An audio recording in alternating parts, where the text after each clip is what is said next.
Hello, this is Matthew and I come out with episode 16, that's right, 16 of the Lord Nailith, that's right. And I'm here to talk to you about my journey to hell, that's right. See, when I was a little child, so to speak, a lot younger, I remember a time specifically when I had a bad inner ear infection, that's right. And the inner ear infection was so bad that what was found later, many years later, is that the infection went all the way into the bone. That's right. See, in the ear, there's actually 3 different bones. And what the case is that this inner ear infection went all the way into all 3 bones.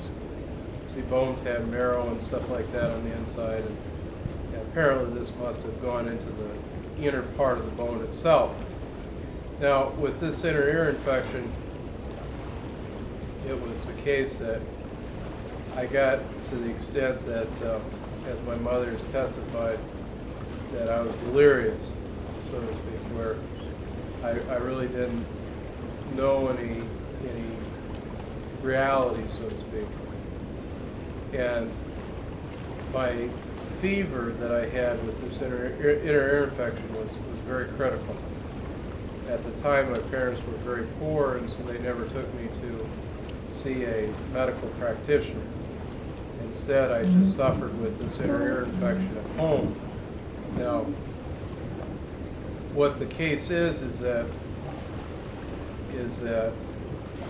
prior to the inner ear infection getting really bad, there was a man at my church, that was in the priesthood, that made reference multiple times to how he thought he should do the laying on of hands, and that he should do this to heal me of the inner ear infection. Now, the fact of the matter is that I did indeed believe that it would heal me, and there was certainly an assurance that it would heal me. But I made reference at that time that I was better off not to have the laying on of hands, because I believed that it would only make me stronger, whatever didn't kill me. And I remember that the guy was so persistent that he not only asked me several different times in several different instances, but he even went to the house. He went to my parents' house and asked at my parents' house. Now, I refused him every single time. And so it was only to the extent that I was screaming, apparently, making weird sounds, according to my mother, that I had some real issues and was saying nonsense,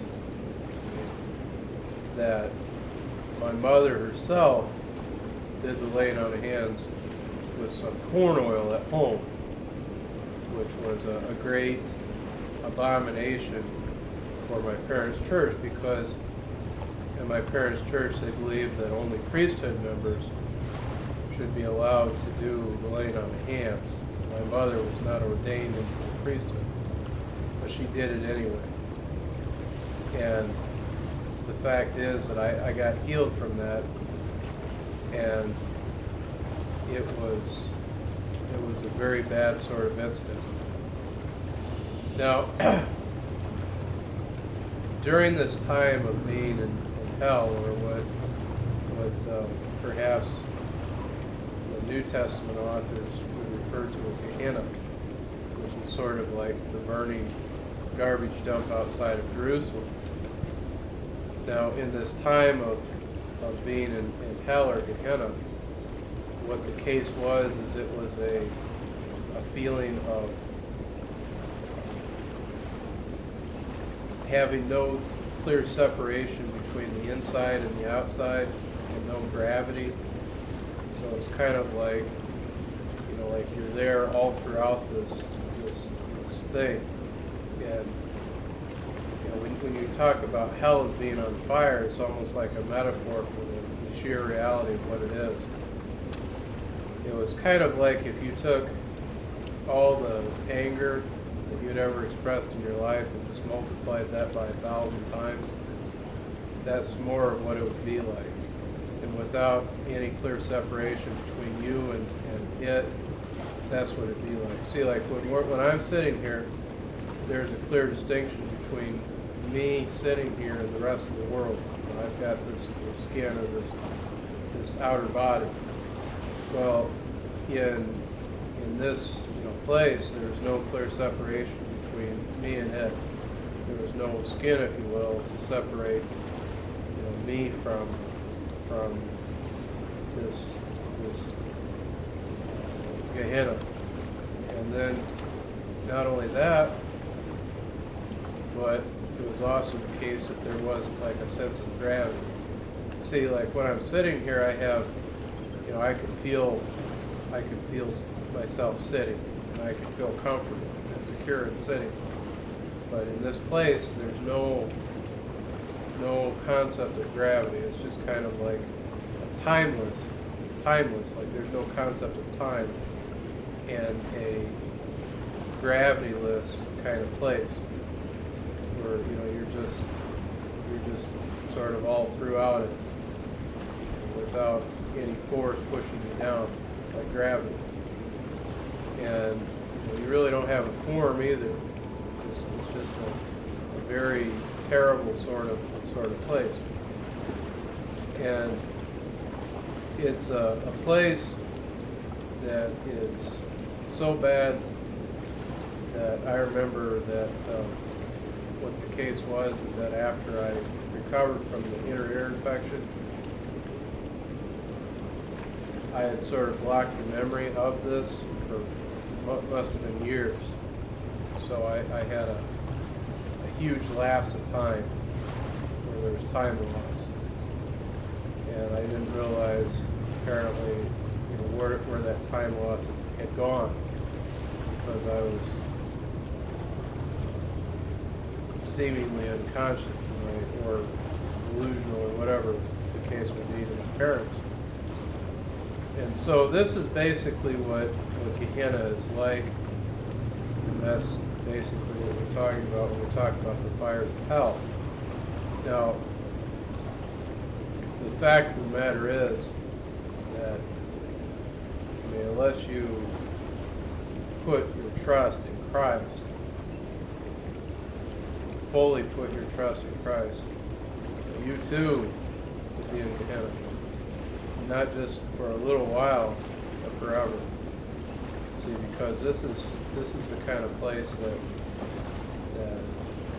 people would go, especially if they worship false gods. And in this case, I believe myself to be the cure of everything. I believe myself to be so powerful that I was going to heal myself, so to speak. I was going to refuse the laying on of hands, refuse the work of priesthood, and just be healed through suffering it out. That it was going to make me a stronger person. That's what I believe. I must have been about 8 years old at this time when all this happened. And it was a very, very traumatic sort of experience, to say the least. It is beyond anything that you could imagine, because it's like a pain everywhere, like a super intense pain everywhere. And you don't have a sense of form or body, and that super intense pain, which is like sheer anger, sheer rage. This is all throughout everything that all of you. You just kind of have this awareness of yourself, sort of like a weird sort of self-awareness. But all that self-awareness can do is sense pain and suffering. And so that's basically what we talk about. We talk about Gahanna and what that's like. And so I thank you very much. This is episode 16 of the Lord Nailith. That's right. I thank you for watching. God be praised.